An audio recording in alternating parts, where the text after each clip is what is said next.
It would appear that the Wrath hype train has arrived, and we're all on board to take another ride on Nostalgia Lane down to our favorite expansion. However, one thing they don't tell you about our dear WOTLK is that all of the professions now give you some substantial in-combat boni, meaning that in a sense all professions level off in Wrath, apart from engineering of course, which is apparently once again BIS for PvE.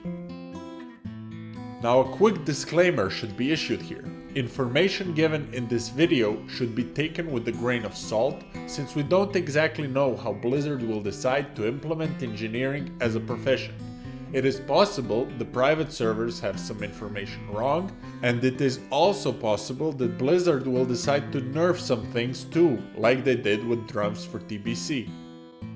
Now with all that out of the way, let's get to the meat of it. How do professions change exactly, and what do they give us as a bonus? Taking cue from TBC, Blizzard saw that there was a way for some craftsmen to have some unique flavor for their trouble. The enchanters could enchant rings, the jewelcrafters could use better gems, blacksmiths got Storm Herald, while the alchemists got some silly stones. Those were pretty cute ideas for the time, but they were nowhere near being balanced. But this was TBC. And at this point, TBC is old news, a thing of the past, that boomer game from 2021, and we're all here to zoom with the Wrath babies. What Wrath brings to professions is quite interesting. All the gathering professions gain some smaller bonuses, but they aren't worthless like in the days past. Mining nets you 60 stamina, which is a nice bonus that does get modified by talents and whatnot. Skinning gives you around 0.85 crit chance, and herbalism gives you a new button to press that heals you for around 3 to 5k over 5 seconds. Nothing spectacular or revolutionary, but useful and welcome nonetheless. While there are new daily quests for cooking and fishing, there is nothing new here apart from the new feasts that cooks can make. So basically, a cook can now spend even more mats to prepare a big feast for everyone in the raid, so people have a chance to get their food buff. A nice safety net that should prevent people from slacking with food buffs. However, once you realize this doesn't really help at all, it will be all the more infuriating. The gear crafted in Wrath is mostly bind on equip now, creating a more interesting gearing option for all characters and possibly providing more gold for the armor making professions. There are also new recipes with each raid tier, and all of the gear is also BOE. Tailoring, Leatherworking and Blacksmithing can now craft blue PvP sets in variations for all classes and specs, which serve as a decent entry point, though they do get outshined fast. Apart from engineering and tailoring, all other major crafting professions gain an equivalent passive bonus to your attack power, spell power, or something like that. For the following examples, I will be using attack power, but all specs gain benefits for their own thing. Enchanting can still enchant rings, however, this time with more balanced and rounded enchants, netting them 40 attack power per ring or 80 attack power in total. Apart from that, the enchanters get new and more powerful enchants, but nothing too crazy. You know what the profession does, so moving on, we have blacksmithing. There are no more hammersmithing headaches to be found in Wrath, and the whole BOP weapon thing was dropped. The blacksmiths now craft BOE armor and weapons along with eternal belt buckles, a belt enhancement used by every single person to provide a free gem slot to their belt. Apart from that, the blacksmiths can poke holes into their own belt and gloves, providing themselves with 2 gem slots, 40 attack power per gem and a total of 80 attack power. Now all those gems ain't gonna cut themselves. The jewel crafters do what they usually do. They make necklaces, rings and trinkets and cut gems in all shapes, flavors and sizes, and they can use up to 3 special Dragonite gems on their own gear, netting them a bonus of a whopping 84 attack power. Jewelcrafting provides not only the largest passive bonus in stats, but also has the most flexible array of options. The Dragon's Eye gems can be cut in all the ways a red, blue or yellow gem could be, providing you with the most flexibility, while other professions provide a narrower scope of options. The Richard Feynman wannabes still craft drums and leg enchants for the melee. Our finest TBC drums are now nerfed and their effects do not work on level 80 characters. However, the Wrath version of drums do only provide a sad version of Kings or Mark of the Wild. Leatherworkers can however save a pretty penny on their own leg enchants since they get the same quality but for a fraction of the price. And they also get a chance to line their own braces with fur, giving themselves that sweet 80 attack power edge. The wonderful world of potions and flasks gives us some new and interesting features this time around. The elixir buffs available from bottles now include a vast array of almost all secondary stats, including armor pen, expertise, haste, and much more.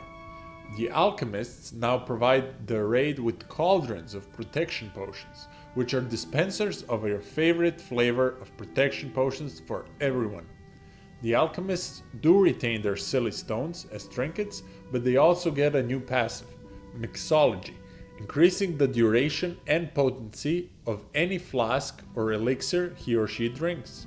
This provides us with our in-combat bonus, meaning if we pop a flask of Endless Rage, instead of 180 attack power, we would get 262 attack power, netting us a bonus of 82 attack power.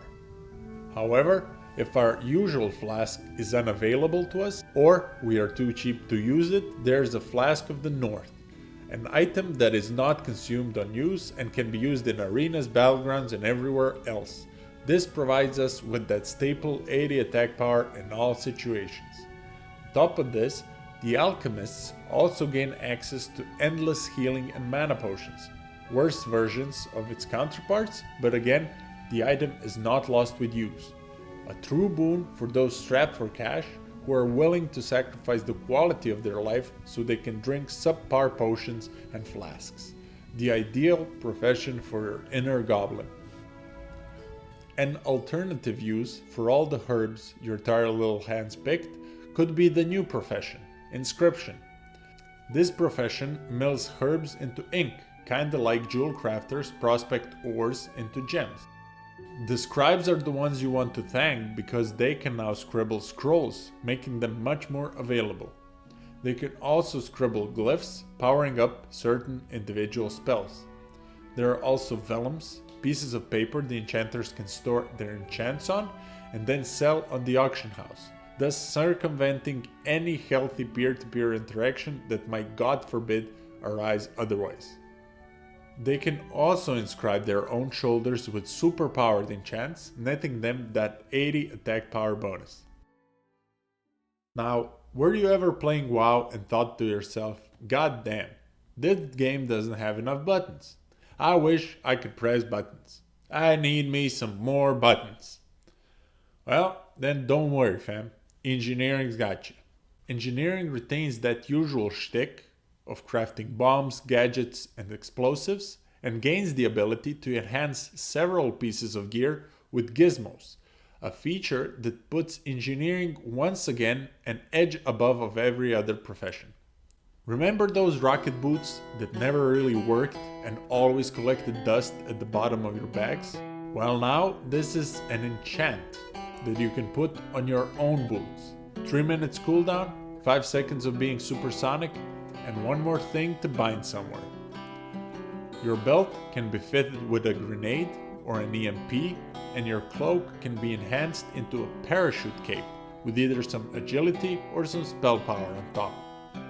For your gloves, you can choose to mount some rockets that you can fire every 45 seconds for around K damage. And if rockets ain't your thing, you can choose to put some spider webs on there and gain 900 passive armor. Don't like the sound of that either? Well, how about 340 haste every minute?